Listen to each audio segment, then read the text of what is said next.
ಹಸುವಾದ ತಕ್ಷಣ ನೀವು ದಡಗ್ನ ಹೊಟ್ಟಿಗೆ ಏನು ದೌಡು ತಗೋಬಾರ್ದು.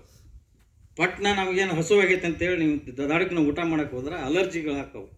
ಅಲರ್ಜಿ ಕಳ್ಯಾಕ ಇವತ್ತು ನಾವು ಮನೆ ಮದ್ದನ್ನು ನಾವು ಉಪಯೋಗ ಮಾಡಬೇಕು. ಶುಂಠಿ ಬೆಲ್ಲವನ್ನು ತಿಂದು ಆನಂತರ ಹೊಟ್ಟೆ ಮತ್ತೆ ತಾನ ಹಸುವಾಗುತ್ತೆ. ಆ ನಂತರ ಊಟ ಮಾಡಬೇಕು. ನಂತರ ಅದು ಮನೆ ಮದ್ದಿರುತ್ತೆ. ಇನ್ನೂ ಅನೇಕ ಈಗ ಚಿತ್ರಮೂಲ, ಈಗ ನನಗೊಂದಿಷ್ಟು ಕೆಲವು ನೆನಪು ಇರಾಗಲ್ಲ, ಬರ್ಕೊಂಡು ಬಂದಿರ್ತೀನಿ ಅಷ್ಟೇ. ಚಿತ್ರಮೂಲ ಅಂತ ಹೇಳ್ತಾ ನಕರಿ ಸೊಪ್ಪು, ಈಗ ನಿಮ್ಮ ನಾಗ ಗುಡ್ದಾಗ ನಿಮ್ಗೆ ತೋರಿಸ್ಬೇಕಾಗಿತ್ತು ನಾನು ಅದನ್ನು.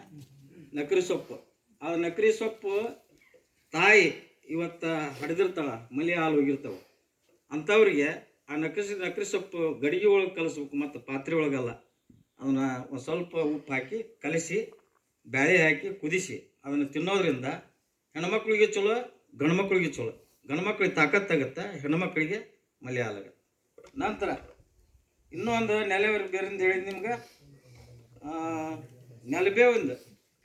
ನೆಲಬೇವು ಏನಪ್ಪ ಅಂದ್ರೆ ಇವತ್ತು ನಾವು ಇಲ್ಲೇ ಸಾಕಾಗಿ ಬರೋ ಮುಂದೆ ತೋರಿಸಿ ನಿಮ್ಗೆ ನೋಡಿರ್ಬೇಕಲ್ರಿ.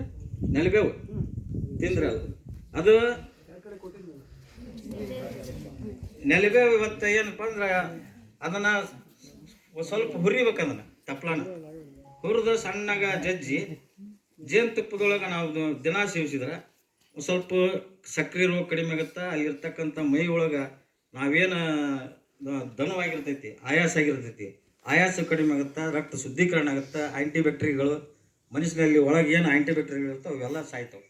ನಂತರ ಹಲ್ಲಿನೊಳಗೆ ಇರ್ತಕ್ಕಂಥ ವಿಷ ಏನು ನಮ್ಮ ದೌಡಿ ಒಳಗೆ ವಾಸನೆ ಇರ್ತೈತಲ್ಲ ಅವೆಲ್ಲ ಹೋಗ್ತವೆ. ನಂತರ ಈಗ ಮುಳ್ಸೊಂಡಿ ತಪ್ಪಲ ಅಂತ ಬರುತ್ತೆ. ಅದು ಬೇರು ಕುದಿಸಿ 7 ದಿನ ಕುದಿಸಿ ಮುಳ್ಸೊಂಡಿ ತಪ್ಪಲ 7 ದಿನ ಅದನ್ನು 7 ಬೇರು ಜಜ್ಜಿ ಅದನ್ನು ಕುದಿಸ್ಬೇಕು.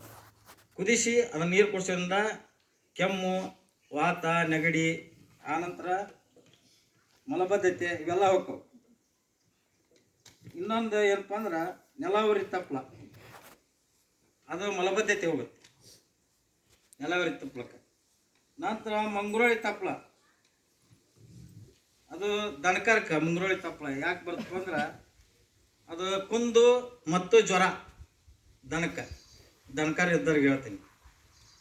ಕುಂದು ಹೆಚ್ಚಿಗೆ ಕುಂದು ಬಂದಾಗ ಅದನ್ನು ಮುಂಗ್ರೋಳಿ ತಪ್ಪಲನ್ನ ಅದನ್ನು ಸಣ್ಣಗರದು ಬೆಲ್ಲದೊಳಗೆ ಕಾಡೆ ಮಾಡಿ ಗೊಟ್ಟ ಹಾಕಿದ್ರೆ ಕುಂದು ಹೋಗ್ತೈತಿ, ಜ್ವರನೂ ಹೋಗ್ತೈತಿ. ಇನ್ನೊಂದು ಏನಪ್ಪ ಅಂದ್ರೆ ಚಿತ್ರಮೂಲ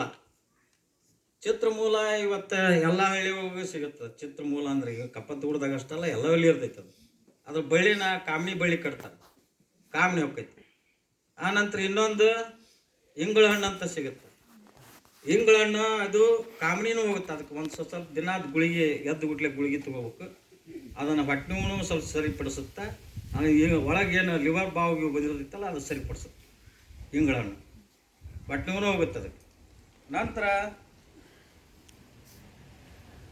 ಕುಂಟಿಗೆನ ಬಳ್ಳಿ, ನಮ್ಮೂರೊಳಗೊಬ್ಬ ಸಿಪಾಯಿ ಅದನ್ನು ಪಂಚಾಯತಿ ಸಿಪಾಯಿ. ಇವತ್ತಿಗೆ ಮುಟದೋಷ ಆದ್ರೆ ಹುಡುಗರಿಗೆ, ಸಣ್ಣ ಮಕ್ಕಳಿಗೆ 3 ವಾರ ಹಿಂಡ್ತಾನೆ ನಾವು ತಲೆಗೆ. ವಾರದ ಮೇಲೆ ಲೆಕ್ಕ 3 ವಾರ ಹಿಂಡಿದ್ರೆ ಮುಟದೋಷ ಸ್ವಚ್ಛಾಗಿ ಚಿಗುರು ಹಾಕ ಹುಡ್ರು ಅಂಥದ್ದು ಮುಟ್ಟಿಗೆನ ಬಳ್ಳಿ ಅಂತೇಳಿ ಇಲ್ಲೇ ನಮ್ಮ ಕಪ್ಪತ್ತು ಗುಡ್ದಾಗ ಐತಿ. ಆನಂತರ ನಮ್ಮ ಗ್ರಾಮದೊಳಗೂ ಸಿಗುತ್ತೆ. ಆನಂತರ ಈಗ ಇನ್ನೊಂದು ವಿಶೇಷ ನಿಮ್ಗೆ ಹೇಳ್ಬೇಕಂದ್ರೆ, ಹಾವು ಕಡಿದ ತಕ್ಷಣ ಏನು ಮಾಡ್ತೀರಿ ಹೇಳ್ರಿ? ಅರಿವಿ ಕಟ್ತೀರಿ. ಮತ್ತೇನು ಮಾಡ್ತೀರಿ? ಅಲ್ಲ, ನಿಮಗಿದ್ದ ನಮಗೂ ಒಂದು ಸ್ವಲ್ಪ ಗೊತ್ತಾಗ, ನೀವೇನು ಮಾಡ್ತೀರಿ ಅನ್ನೋದು. ಸರ್ ಅದು ಬ್ಲಡ್ ತೆಗೆದ್ರಿ.